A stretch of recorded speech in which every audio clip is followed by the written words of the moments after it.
खुलुमबाय बेयो बड'लेण्ड इंखं टेलिभिजन दिनै 10 फेब्रुवारि 2023 शनिबार खालि सानसेनि बरादखौ नोंथांमोननि खाथियाव लाबोदों आं सदानन्द दैमारिया।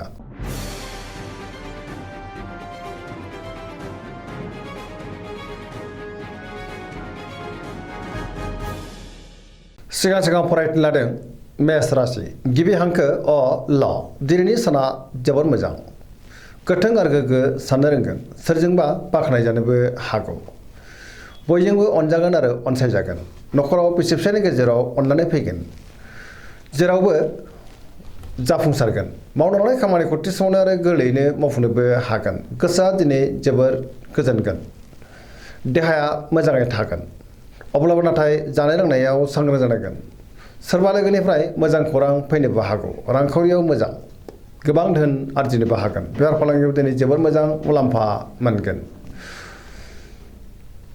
गुबुननि थाखाय गोबां मोजां खामानि मावनानै होनोबो हागोन सोरजोंबा बाख्नाय जानानै गोसोआ दिनै जोबोर खुसि जागोन बहाबा हान्थिनो एबा दावबायनो खाबु मोननो हागौ आरो मोजाङैनो हान्थिनोबो हागोन गोसोनि बोलोआबो बांगोन लाइमोनफोरनि गोसोआ दिनै जोबोर रमान्टिक जागोन आरो गावबा गावनि गोसोनि साननायखौ फोरमायलायनोबो हागोन फरायसाफ्रा दिनै फरायनायाव गोसो दुंखांगोन आरो मोजां फिथाइ मोननोबो हागोन पजिटिभ एनार्जिनि गोहोम गोग्लैगोन धोरोमारि बिथिङावबो गोसो दुंखांनो हागौ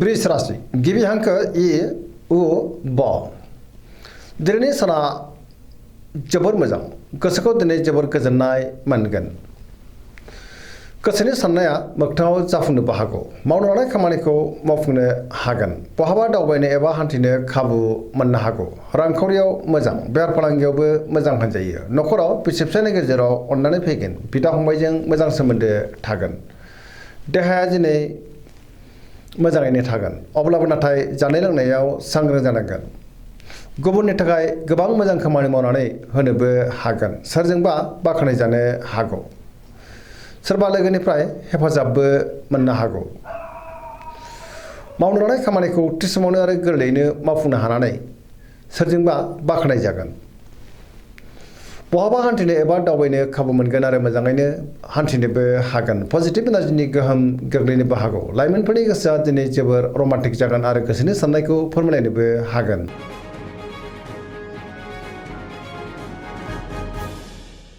मिथुन राशि गिबि हांखो क स दिनैनि साना जोबोर मोजां बयजोंबो अनजागोन आरो अनसायजागोन माबा मोनसे मोजां खौरां मोननोबो हागौ गोबां मुंदांखा सुबुंजों दिनै लोगो मोनज्लायनोबो हागौ आरो मोजां खाबुबो फैनो हागौ बयजोंबो गोरोबनो रोंगोन गोबां बिथिङावनो दिनै जाफुंसारगोन गोसोआ दिनै जोबोर खुसि जागोन गोथों आरो गोग्गो साननो रोंगोन गियाननि आंखाल जानाय नङा देहाया मोजाङैनो थागोन रांखावरियाव मोजां बेफार फालांगियावबो जोबोर मोजां मुलाम्फा मोननो हागौ नखराव बिसि फिसायनि गेजेराव अनलायनाय फैगोन समाजाव दिनै गोबां मान मोननो हागोन गोसोनि बोलोआ बांगोन मावनो लानाय खामानिखौ थि समावनो आरो गोरलैयैनो मावफुंनोबो हागोन सोरनिफ्रायबा हेफाजाब मोननो हागौ गोसोनि बोलोआ बांगोन लाइमोनफोरनि गोसोआ दिनै जोबोर रमान्टिक जागोन आरो गावबा गावनि गोसोनि साननायखौ फोरमायलायनोबो हागोन पजिटिभ एनार्जिनि गोहोम गोग्लैनोबो हागौ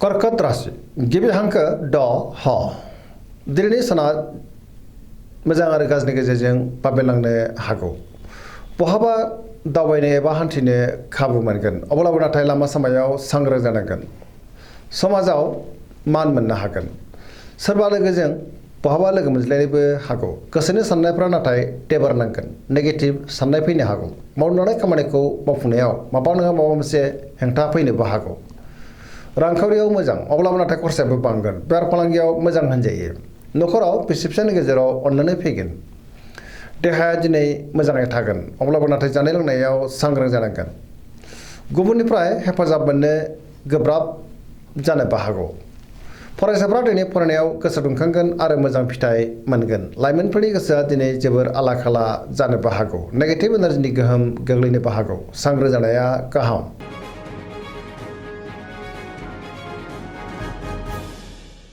सिंह राशि गिबि हांखो म ट दिनैनि साना जोबोर मोजां बहाबा दावबायनो एबा हान्थिनो खाबु मोनगोन सोरनिबा अननाय आरो हेफाजाबखौ मोननो हागौ गोसोखौ दिनै जोबोर गोजोननाय मोनगोन। मावनो लानाय खामानिखौ थि समावनो आरो गोरलैयैनो मावफुंनो हागोन। गोसोआव गोग्गो आरो गोथों साननाय फैगोन। गियाननि आंखाल जानाय नङा। सोरबा लोगोनिफ्राय थोजासे हेफाजाब मोननो हागौ। बहाबा हान्थिनो एबा दावबायनो खाबु मोनगोन आरो मोजाङैनो हान्थिनो हागोन। रांखावरियाव मोजां होनजायो। आयआबो दिनै बांनो हागौ। मोननो गोनांखौ दिनै मोननो हागोन। गोबां धोन आरजिनोबो हागोन। बेफार फालांगियाव दिनै जोबोर मोजां मुलाम्फा मोननो हागौ। न'खराव अनलायनाय फैगोन। बिदा फंबायजों मोजां सोमोन्दो थागोन। गुबुननिफ्राय थोजासे हेफाजाब मोननो हागौ। देहाया दिनै मोजाङैनो थागोन। अब्लाबो नाथाय जानाय लोंनायाव सांग्रां जानांगोन। पजिटिभ एनार्जिनि गोहोम गोग्लैनोबो हागौ।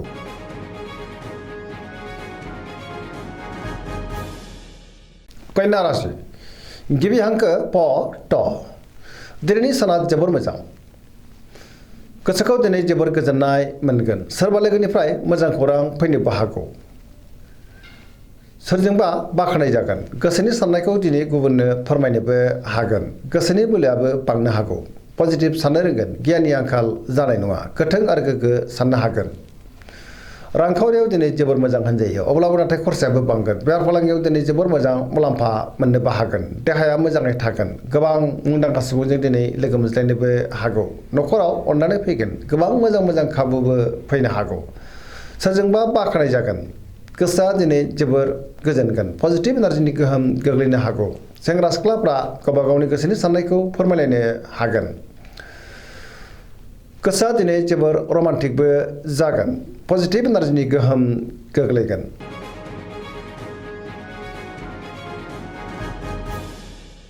तुला राशि गिबि हांखो र ट। दिनैनि साना जोबोर मोजां। समाजाव दिनै लोगो लेवा बांगोन। गोसोनि साननाया मोगथाङाव जाफुंनोबो हागौ।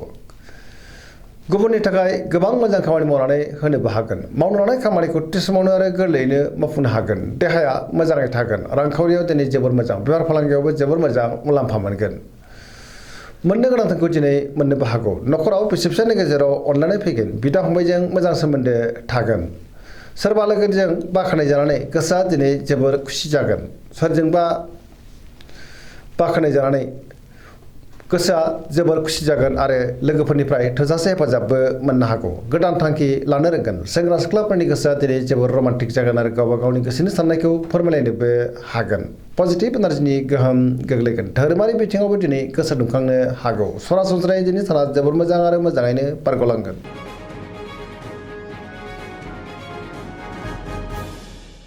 वृश्चिक राशि गिबि हांखो न स।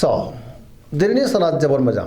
गोसोआव पजिटिभ साननाय फैगोन। गोथों आरो गोग्गो साननो रोंगोन। गियाननि आंखाल जानाय नङा। सोरजोंबा बाख्नाय जागोन। गोसोआ दिनै जोबोर खुसि जागोन। समाजाव लोगो लेवा बांगोन। सोरबा गोजाम लोगोजों बहाबा लोगो मोनज्लायगोन। गोसोआव गोथों आरो गोग्गो साननाय फैगोन। मावनो लानाय खामानिखौ थि समावनो आरो गोरलैयैनो मावफुंनोबो हागोन। बहाबा दावबायनो एबा हान्थिनो खाबु मोननो हागौ। गोसोनि साननायफ्रा मोगथाङाव जाफुंगोन। गोसोनि बोलोआबो बांनो हागौ। समाजाव दिनै मान मोनगोन। रांखावरियाव मोजां। अब्लाबो नाथाय खरसायाबो बांनो हागौ। गुबुनजों मोजां सोमोन्दो लाखिनो रोंगोन। बेफार फालांगियाव दिनै जोबोर मोजां मुलाम्फा मोनगोन। देहाया मोजाङैनो थागोन। गुबुननि थाखाय गोबां मोजां खामानि मावनानै होनोबो हागोन। फरायसाफ्रा दिनै फरायनायाव गोसो दुंखांगोन आरो मोजां फिथाइ मोनगोन। लाइमोनफ्रा जोबोर रमान्टिक जागोन आरो गोसोनि साननायखौ फोरमायलायनोबो हागोन।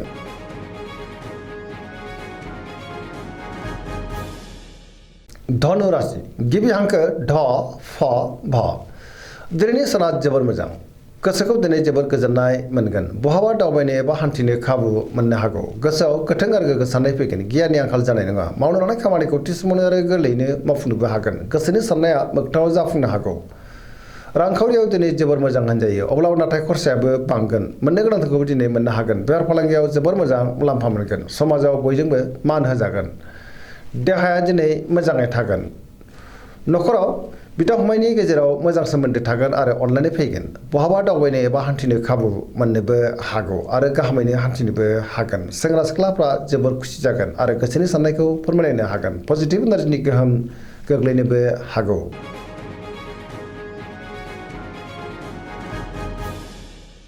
मकर राशि गिबि हांखो ख ज।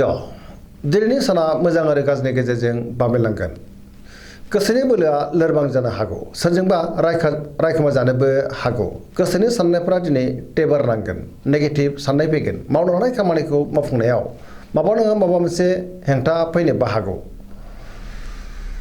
रांखावरियाव बारा मोजां नङा नाङा फाङा खरसाया बांनो हागौ मोननो गोनांखौबो दिनै मोननो गोब्राब जागोन बेफार फालांगियाव बारा मोजां नङा होनजायो गुबुनजों मोजां सोमोन्दो लाखिनो गोब्राब जागोन मावनो लानाय खामानिखौ मावफुंनो हानाय नङा गोदान खामानियाव आखाइ होजेननोबो हानाय नङा नखराव बिसि फिसायनि गेजेराव अननानै फैगोन बिदा फंबायनिफ्राय हेफाजाबबो मोननो हागौ देहाया मोजाङै थागोन अब्लाबो नाथाय जानाय लोंनायाव सांग्रां जानांगोन सेंग्रा सिख्लाफ्रा जोबोर आला खाला जानो हागौ आरो गोसोनि साननायखौ फोरमायनोबो गोब्राब जागोन फरायसाफ्रा दिनै फरायनायाव गोसो दुंखांगोन आरो मोजां फिथाइ मोनगोन अब्लाबो नाथाय नेगेटिभ एनार्जिनि गोहोम गोग्लैनो हागौ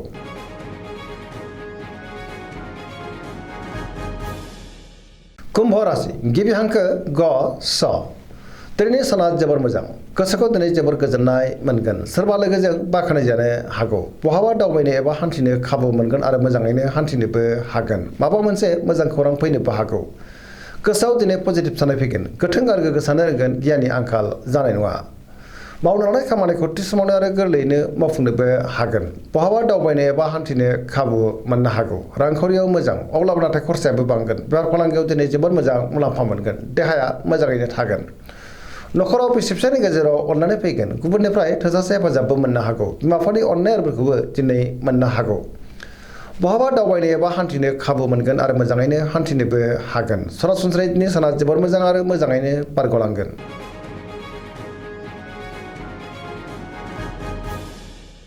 मीन राशि गिबि हांखो ड स दिनैनि साना मोजां आरो गाज्रिनि गेजेरजों बाबेलनांगोन सोरजोंबा रायखोमा जानोबो हागौ गोसोआव गोनो गोथो साननाय फैगोन गियाननि आंखाल जानोबो हागौ सिगांनि बबेबा जेंनाया फैफिननोबो हागौ गोसोआव नेगेटिभ साननाय फैनोबो हागौ गोसोनि बोलोआ लोरबां जागोन गावनि गोसोनि साननायखौ गुबुननो फोरमायनो गोब्राब जागोन देहाया मोजाङै थागोन अब्लाबो नाथाय जानाय लोंनायाव सांग्रां जानांगोन रांखावरियाव मोजां आयाबो बांनो हागौ बेफार फालांगियावबो दिनै जोबोर मोजां मुलाम्फा मोननोबो हागौ नखराव एना एनिबो फैनो हागौ लाइमोनफोरनि गोसोआ दिनै जोबोर आला खाला जागोन फरायसाफ्रा दिनै फरायनायाव गोसो दुंखांगोन आरो मोजां फिथाइ मोननोबो हागोन अब्लाबो नाथाय नेगेटिभ एनार्जिनि गोहोमबो गोग्लैनो हागौ सांग्रां जानाया गाहाम दिनैनि राशि फरायनाया एसेनोसै जोबनायाव बेखौनो खावलायो जाहाथे नोंथांमोना सानफ्रामबो जोंनि बे बड'लेण्ड इंखं टेलिभिजनखौ नायबाय थायो आरो साबस्क्राइब खालामो लोगोसे लाइक खालामो आरो शेयार खालामो एसेनोसै गोजोन्थों